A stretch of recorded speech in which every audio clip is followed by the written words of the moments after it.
voltando, agora tem essa coluninha e aqui a gente entra na cozinha. Aqui provavelmente vai ficar a pia e ao lado o fogão. Eu só nem sei onde eu vou pôr a geladeira. E aqui nós temos uma outra parte que vai para a lavanderia.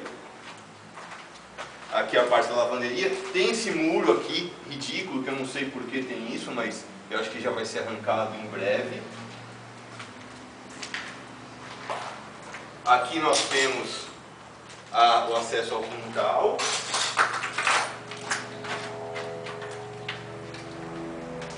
A porta do quintal aqui está.